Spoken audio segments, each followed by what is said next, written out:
So I picked up the book where we left off, and it just so happens it was a real exciting portion, an exciting chapter where so much is happening that it just opened up to a big discussion, and that's where we're going right now. I do want to say something about the art. I think I mentioned it once before, but that was some time ago.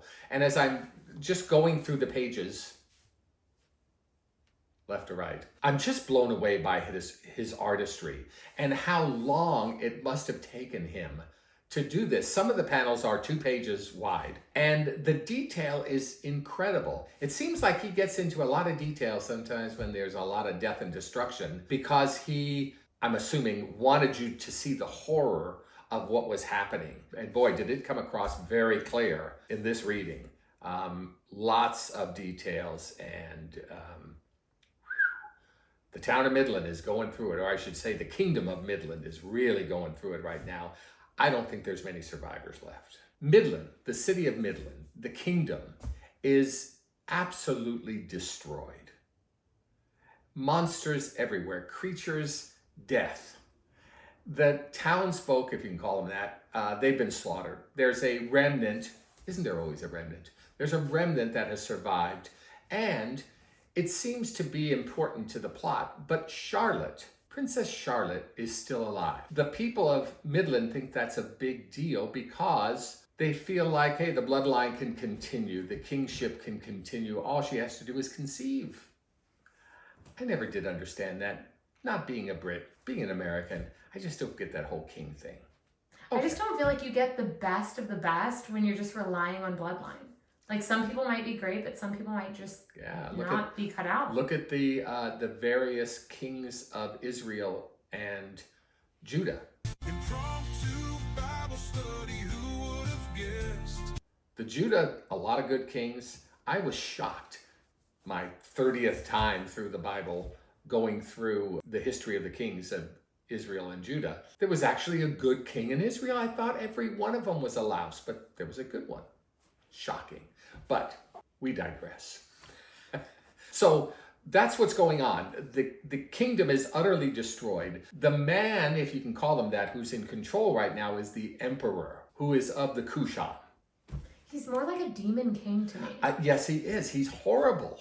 He's horrible. He comes across as human, and even in his human form, he's frightful because he's utterly fearless. He kind of like, if we're calling him human, it's more like how Wild Man was human. Yes. Where it's like just this tinge of like, are you really human? And it is probably why he's so bold, because he knows who he is deep down inside. Yeah. But he wants to father children through Charlotte so that the quote bloodline will be legit. But he is the most like Satan that I've encountered, because he has declared, I want to exalt myself above God, taking over his throne.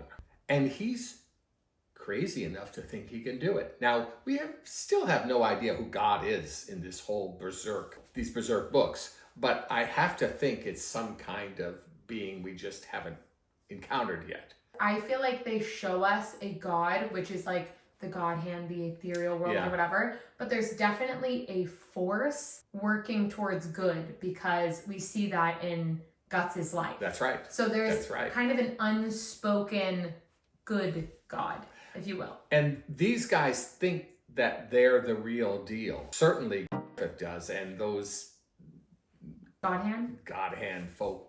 Or like the war demons apostles. Yeah, they all think they're all that. And yet the silent one, it's like God, when he spoke to Job, spoke in a silent whisper almost. These guys are all loudmouths, boastful, prideful. So it's very interesting. Here we are at the end of book 9. I'm hoping we encounter this deity before the last book, but we'll have to wait and see. So anyway, there's this great conflict going on, and there's sub-conflicts going on. Let's discuss the first sub-conflict the way I see it. We have the emperor, the head honcho of the Kushan. And his number one guy, I guess you could say, is the guy we named the Arabian Night.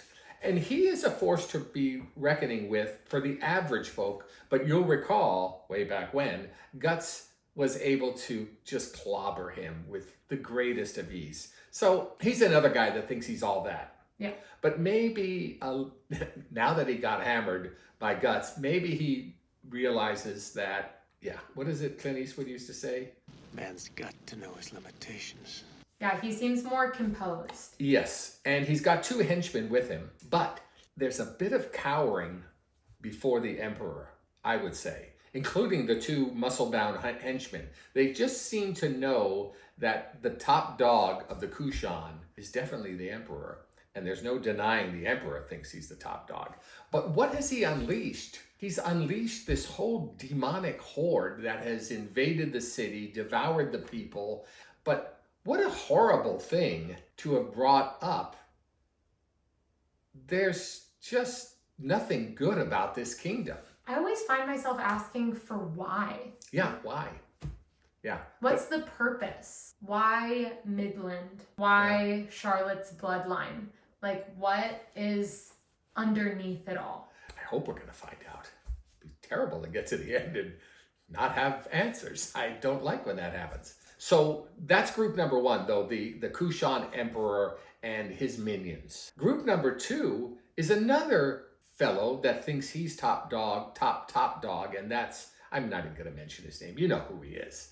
And he's got his own henchmen, not the least of which is Zod himself, who might very well be a match for the Emperor, who knows. But we see that the Emperor has absolutely no fear of or the God Hand or any of those guys. You know that there's got to be a conflict coming between them. But there's the 3rd group I want to mention, and it's a very small group. The first 2 with Griffith and the Emperor, they're just evil, pure evil. Griffith's group brought up from the depths of despair, all of those horrible creatures. So, it's going to be like Satan fighting Satan. How can that work out? The 3rd group, a very small group at this point, is Guts. Isn't it fair to say that something's been guiding Guts that appears to be good? Because we already discussed in a previous video that Guts is changing and that Farnese has changed, and Sir Lancelot has changed. Even Shyster Boy has changed, and who's our little good witch? Sharika has had to change too because her mentor is gone. And so we have yet to see what they become. But I'm believing at this point, though I'm not a prophet, that somehow the conflict is going to be between these 3 groups.